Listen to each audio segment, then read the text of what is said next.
Sur les hauts fonds de la petite Syrte où baigne Djerba, se développent d'immenses prairies de zostères et de posidonie qui retiennent dans leur épaisse chevelure une foule de petits organismes animaux et végétaux, menus quotidiens d'une infinité de poissons, d'invertébrés, de crustacés et de coquillages. Ce développement de la vie animale et végétale n'a pas été favorisé seulement par les eaux tièdes d'un plateau continental peu profond, mais aussi, et peut-être surtout, par le brassage dû aux marées. Cependant, les marées ne conditionnent pas seulement la vie marine dans la petite Syrte, mais aussi les procédés de pêche et de capture de poissons. On trouve, en effet, le long du littoral de Djerba, des îles Kerkena et de la Cheb, un système fort original, unique en son genre, conçu pour utiliser le courant de la marée à la capture des poissons.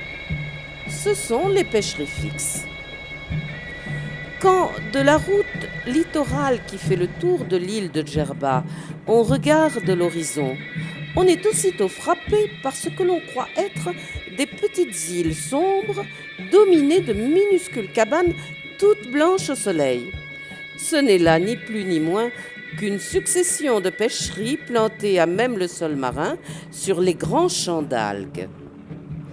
De quelque côté que nous les contournions, toutes ces pêcheries sont identiques et se présentent invariablement sous la forme d'un immense fer de lance dirigé vers le large. Le principe sur lequel repose le fonctionnement de ces elbas, ou sherfia comme on les appelle ailleurs, est assez simple. Il s'agit d'abord d'arrêter le poisson par une haie de palmes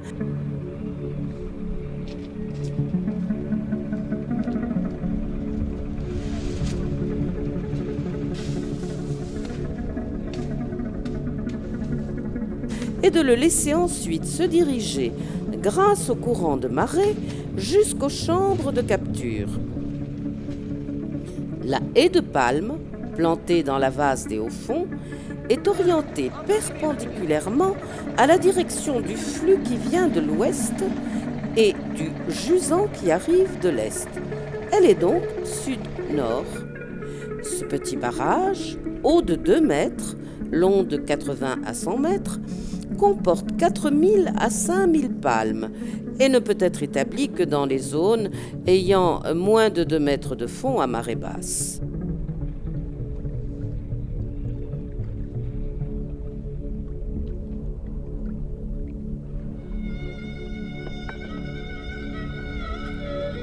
Le poisson, entraîné par le courant et se trouvant face au barrage feuillu, juge bon de prendre le large. Mais cette fuite en avant va être à l'origine de sa perte. Il va donc longer la haie en s'éloignant de la côte et pénétrer dans un vaste enclos, toujours bordé de feuilles de palmier, en forme de V renversé, dont les 3 extrémités se terminent par des chambres de capture, des hachoucha. Qu'elle soit du large, de gauche ou de droite, la chambre de pêcherie a la forme d'un vague trapèze aux angles arrondis. Les 4 parois qui la forment ne sont pas autre chose qu'une clé très serrée, faite précisément avec les hampes des vieilles palmes, ne faisant plus l'affaire dans les murs de rabattage ou dans les couloirs, et que l'on a fendues en 2 pour en doubler le nombre après les avoir entièrement dépouillées de leurs feuilles.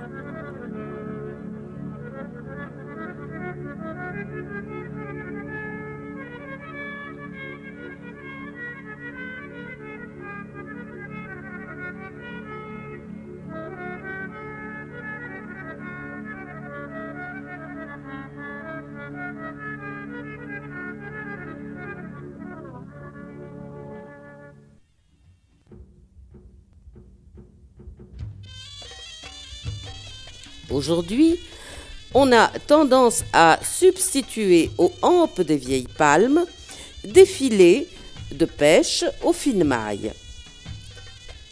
Légèrement enfoncées dans la vase du sol marin, ces clés sont maintenues verticales par des haubans extérieurs qui, de plus, les fixent solidement et leur permettent de tenir tête aux assauts de la houle, de même qu'à ceux des gros poissons. Juste à l'entrée de la chambre, la clé grande base se rétrécit en col vers l'intérieur pour laisser un passage étroit, Gajuma, que le poisson ne franchira plus une fois entré.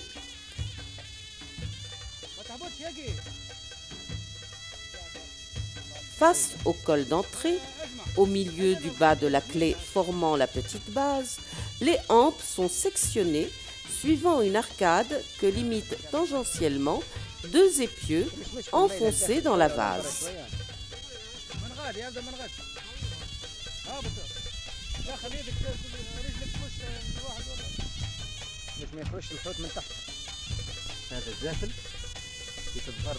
يتضفر من الجريد بتاع الجريد هذاك هو اللي يتنحى السعف بتاعها ونشيحوه لبرا وبعدين نقصوه على زوز ونضفروا منها الزاكل هذا. وهذيك يسموها التماثلة. هي نورمالمون الكلمات والله ما نعرفش شنو هي الاوريجينال بتاعها، بربرية يونانية الله اعلم. يسموها التماثلة وتتخدم بالعرجون. العرجون يشيحوه كيف مثلا يقصوه صناعي ولا عن الجاي ويتقص طروف وكيف يتضفر كيما هذا بالضبط. يسموها التماثلة وبعد كده يركبوا مع بعضهم باش يشدوا الدرينة ما تفرش. C'est par cette arcade renforcée que de l'intérieur, on engage la nasse par son cul-de-sac. Quand elle est en partie passée par cet orifice, on la tire de l'extérieur jusqu'à ce que son entonnoir vienne parfaitement obstruer l'arcade. La jointure étant parfaite, aucun poisson ne pourra ainsi s'échapper. Donc, ainsi posée, la nasse sera obligatoirement visitée par tous les imprudents qui sont entrés dans la chambre, surtout le matin et le soir, c'est-à-dire quand le soleil, peu haut sur l'horizon, laisse la chambre dans la pénombre, tandis qu'il éclaire fortement le cul-de-sac de la nasse et le fond où elle repose.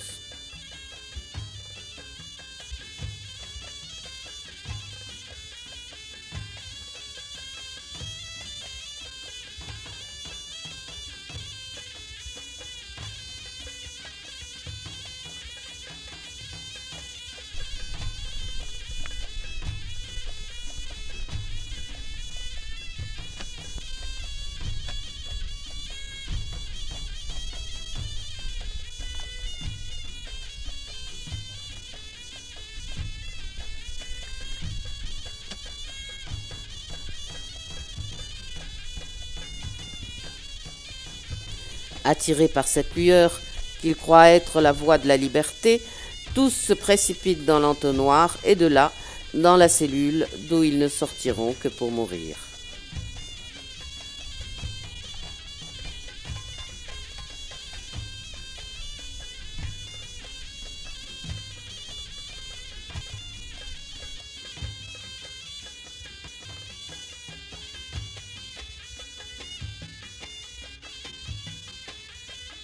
Le lendemain, au petit jour, le pêcheur viendra avec sa barque relever la nasse de l'extérieur en la tirant à l'aide d'une perche et, pour ne point laisser l'arcade ouverte plus longtemps, il en jette vite une seconde ou la même qui, venue par l'intérieur, prendra immédiatement sa place.